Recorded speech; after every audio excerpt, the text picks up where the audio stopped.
Are you ready? Get rockin'. Are you ready? Rock it out.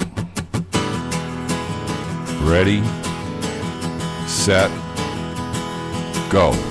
I saw you were with them last night. I saw you were with them last night.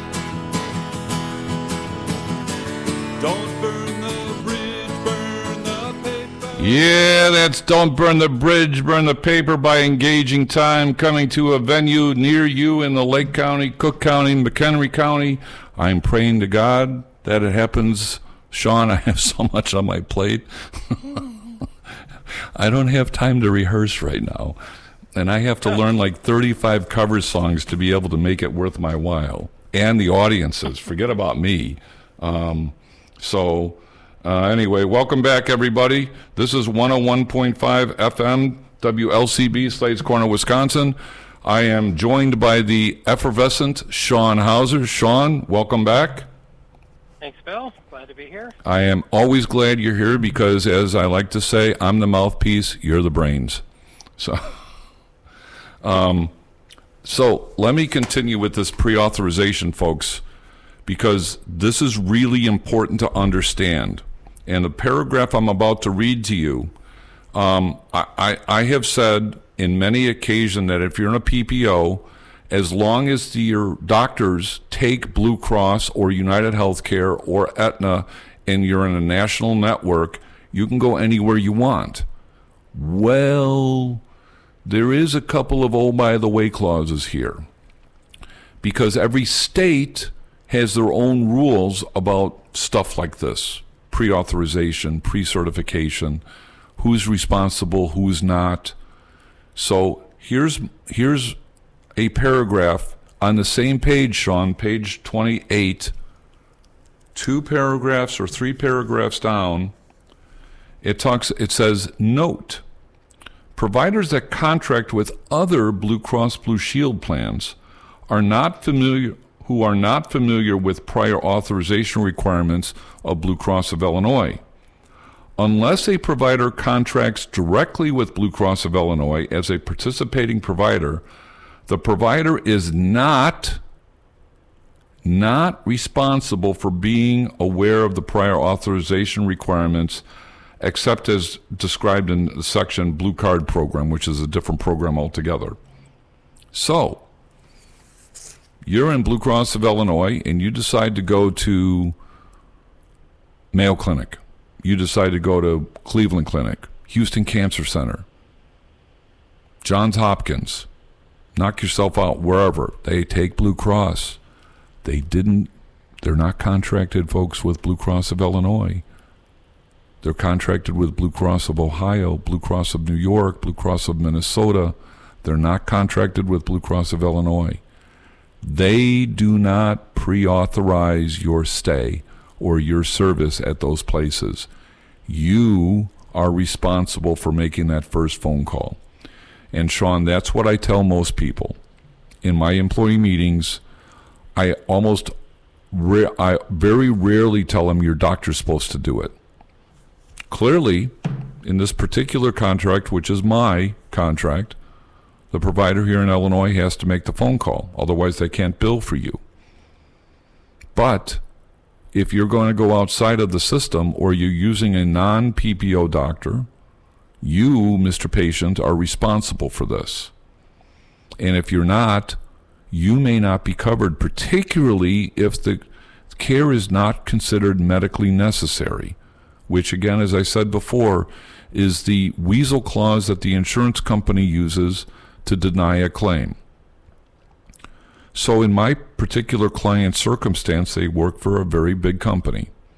There is no way that this kind of information can be easily reviewed by any reasonable employee for companies of this size. They are told to go to a website. The employees don't look at the contract language. The first thing they're going to do is they're going to look to see what's being offered. And the second piece is, what do you think the second thing is after you see what's being offered? What's the next thing you're looking at, Sean? I don't know. It's a good question. Price. Quite sure. Price. How much does it cost? Well, I was going to say price, but Yeah. And then you go down the list of, medical, dental, disability, vision, life insurance, whatever the benefit offerings are, you go down the list until you've maxed out your paycheck. So they're not going to get into the details, not even if it's there, which it probably is. They're not going to get, and it may actually be in the summary benefits of coverage, folks, which is the much shorter version. And I do know for sure that there is a discussion of pre-authorization in those summaries, or what are called SBCs, which are required to be provided to you upon being eligible for a medical plan. The plan document can be you can have access to it, but I can assuredly tell you it's 190 pages long in most cases, and most people are not going to be looking at the plan document unless they're a savvy buyer and they're going through a very specific situation. But then I want to read something else to you in this whole pre-authorization. Let's see, where did I see that? Aha, outpatient services. So, you're not going in for an admission, you're going for an MRI or a CAT scan or some kind of an outpatient surgical procedure that still requires pre-authorization. Prior authorization, this is a quote from my plan document, Sean. If prior authorization is required, the review is not a guarantee of benefits. Ruh-roh, Elroy. So you go through this charade, and I'm not blaming the insurance companies for doing this. There has to be some umpire somewhere in the food chain. But the pre-authorization is just to establish medical necessity. It's not there to guarantee the benefit. Actual availability of benefits is subject to the eligibility and other terms, conditions, limitations, and exclusions of this certificate. Blue Cross recommends you confirm with your provider if prior authorization has been obtained. So here's my rule of thumb for pre-authorization, then I'm going to get into who's responsible and what can happen. I know the booklet says if your doctor's contracted, the doctor's supposed to do it. And I've heard this from a variety of different insurance carriers, so I don't doubt that's the case. And I don't doubt that's the case because, honestly, they want to get paid for their services. So I get that. But in the old days, it used to be the patient. Folks, I don't leave an auditorium or an office without saying, you do it first. If you call first, that phone call is now recorded, that you started the process. You're not going to have the medical records. You're not going to have the procedure codes or the diagnostic codes that are required to go through the pre-authorization, but you started the process. And if it's on record, they can't come back and penalize you. Now, if the doctor doesn't do his due diligence, particularly if he's an in-state provider and he's a network provider, that's going to be on him. If he's outside the state in which you are insured with, you, Mr. Employee, have to start that process. And this is not a secret, so let me just add one more thing here. Since this idea of pre-authorization is universal in all of the insurance products from Maine to Hawaii, make sure you have a loved one in the food chain who knows your plan well enough that in the event of an emergency, after you get stable, they can call on your behalf and pre-authorize, get at least the pre-authorization started, so that if you're in a car accident, you have a heart attack or a stroke, your first thing is get my family member to the hospital. That's your first thing. You're not worried about, we got to call first, particularly in an emergency situation. But once you get stable, call the insurance carrier, get it on record, The insurance carrier will then follow up with whatever doctors that you provided with them, and they'll finish the process, and it will get done. I'll give you one example of this, Sean. This was actually an HMO case I had probably 20 years ago. Guy was in a car accident in New Mexico. He was in an HMO. His car burned to a crisp. He was thrown from the car, but he was still alive. They didn't know who he was for 2 weeks. They finally figured out who he was. He was in an HMO. When I got wind of all of this, I consulted with the family, made sure they did what they had to do. It took a little while and a little bit of heavy lifting. The HMO was not happy, but we could substantiate the fact that the patient had no way of contacting. The guy was in a coma, and the family didn't know where he was. So it was what it was at the time, and we got it through. That was an HMO. In a PPO, you don't have to worry about primary care doctor. You just have to worry about pre-authorization.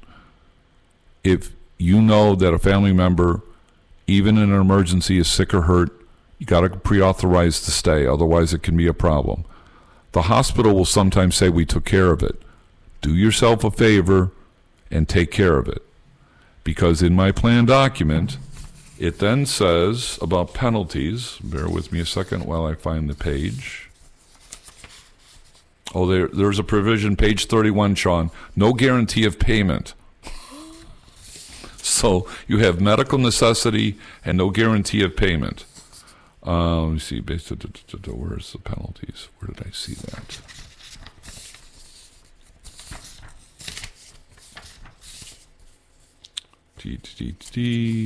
Any comments, Sean, while I'm looking for this? No, not so far. It's kind of interesting, though, that they come out and they state with absolute certainty in these terms, but on the flip the page and it's like, yeah, it doesn't apply. Yeah. All right. So should you fail to notify Blue Cross as required for inpatient admissions of this section for inpatient covered services received by a participating provider, then you will be responsible for the first 1,000 or 50%, whichever is less, of the hospital stay. That's a penalty. And I've seen the penalty, Sean. They are real. They are absolutely real. Or facility charges of an eligible stay of the first day of 1,000 or 50%, whichever is less, for charges for eligible covered services in addition to any deductibles, co-payments, or co-insurance of this certificate. Now, this is a PPO plan, not an HMO plan. So in this particular circumstance, the doctor never pre-authorized. We have record of this because he got a letter saying this procedure was not pre-authorized. That's the first step. The second step was, okay, go get it after the fact. It does happen. It's not supposed to, but it does. And then the insurance carrier said, no, not medically necessary, not covered. So for this particular circumstance, I'm waiting to see what the plan document says as to who is responsible. If it follows the same kind of language that my certificate says, which I'm hoping it does, the doctor's on the hook for his services. But what about the anesthesiologist in the hospital? Who goes to bat for them? Especially the anesthesiologist. He's just piggybacking on the doctor, and he was assigned that case for that day.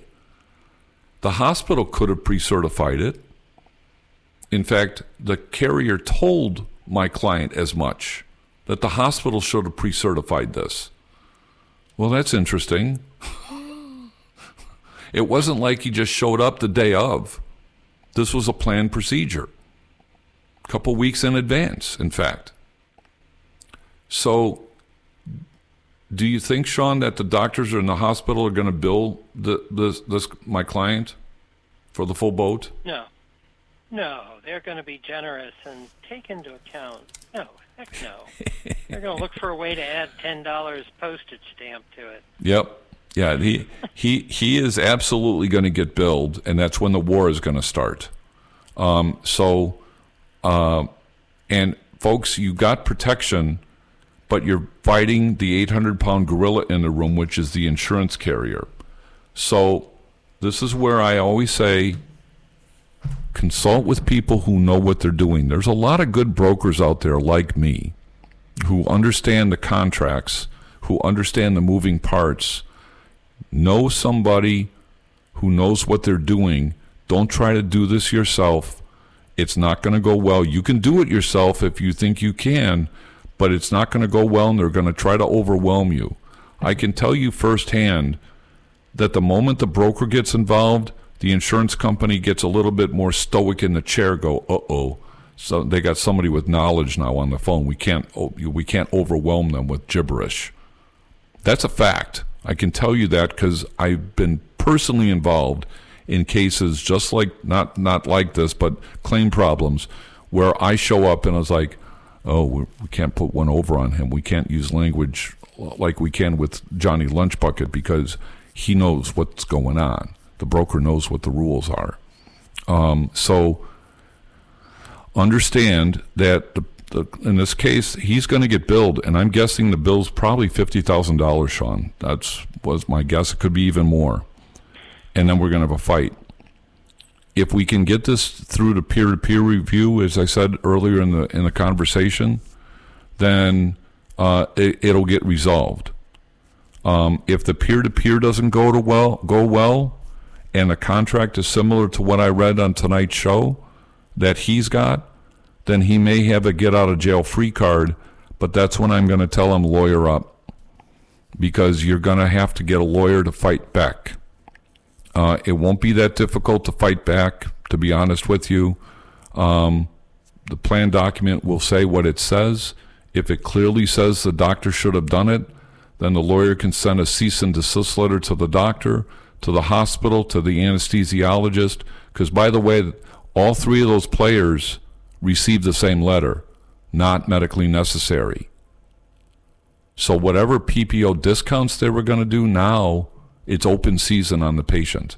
They can charge whatever they want because there was no contract for a service that was not pre-authorized. That's the bottom line. So we'll see how it goes.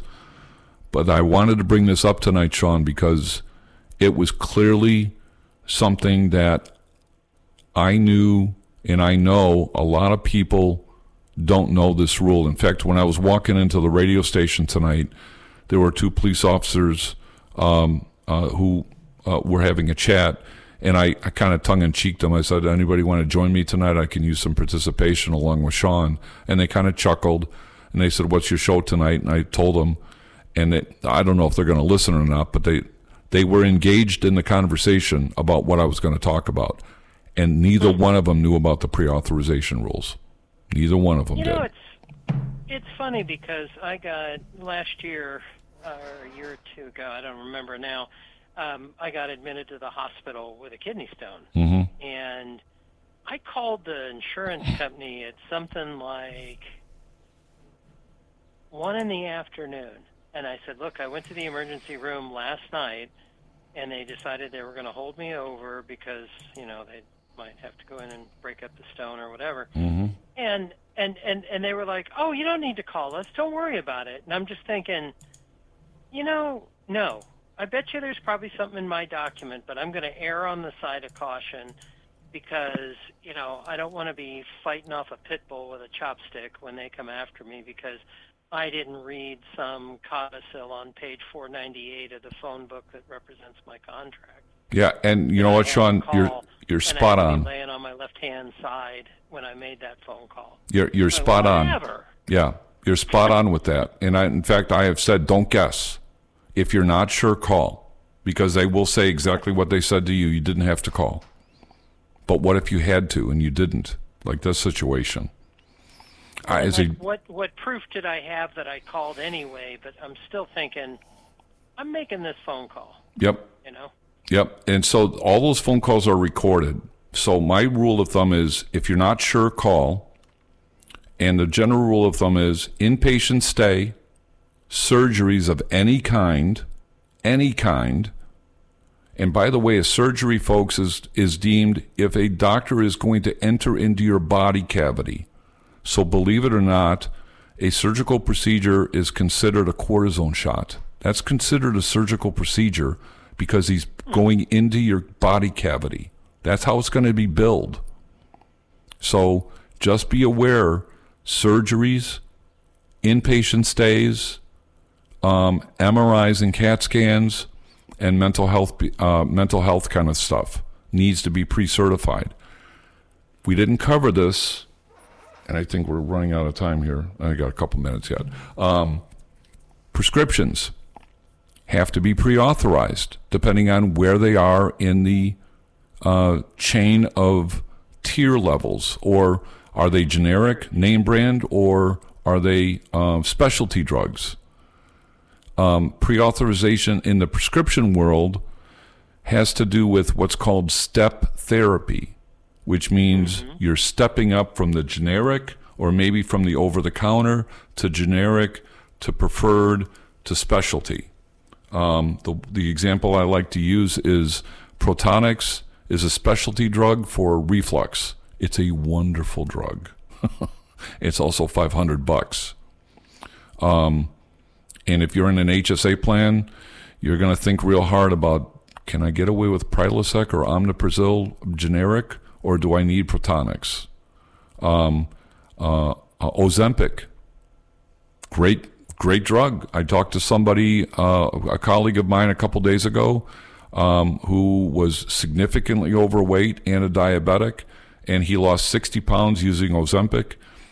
And he said, Bill, I've never felt better. My A1C is under control. It's under 5, which made me pause a little bit.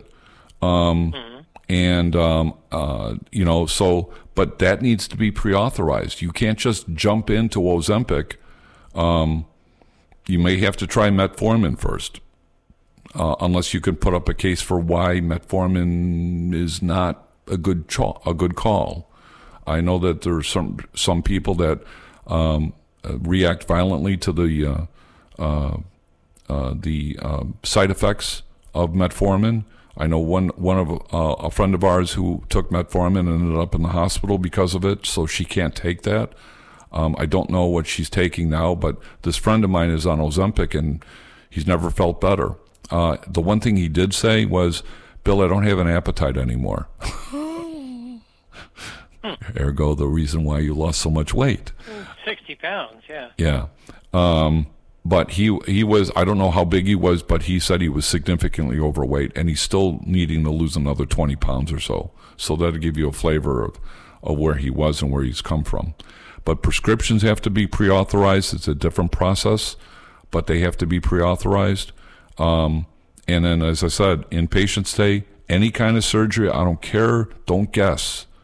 To your point, Sean, with kidney stones, that was a surgery, but they said you didn't have to call, but it was on the record. You made the phone call, it was on the record. They can't come back and say, penalty. MRIs and CAT scans, I would throw those in there too because they're expensive.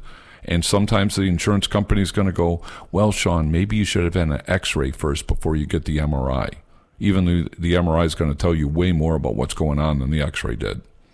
So this is important, folks. It's not for the faint of heart. And if your doctor or hospital screws up, the bill may be ending up on you, depending on where you're getting the service and what your contract says.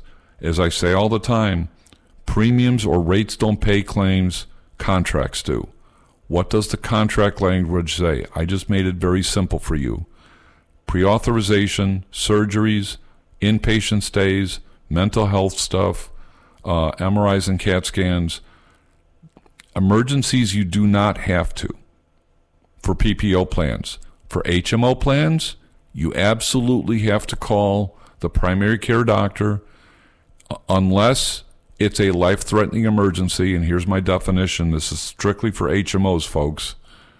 If you have time to think about whether or not it's an emergency, you thought too long about it, call the primary care doctor. The only thing I will say is I've been through that once, and I do this for a living, and we tried to get through to our primary care doctor, and 3 hours later, I'm like, the heck with this, we're going. I'll deal with this later. because the symptoms were getting worse, not better. So use your best judgment, fight the fight after, get your loved one to the emergency room if that's what you think you need to do, and fight the fight later. So with that, Sean, we're coming to the end of the show. Any comments? No. The wonderful world of insurance. Yeah, that and a colonoscopy without anesthesia. While getting a root canal. Yeah, that too, without anesthesia. All right. Sean, have a great weekend. Have a wonderful Easter, everybody. Sean, have a great Easter. We'll be talking to you shortly about some stuff. And you all have a great week. Happy Easter, everybody. Take care, and we'll see you next week. 101.5 FM, WLCB, Slade's Corner, Wisconsin. Take care, everybody.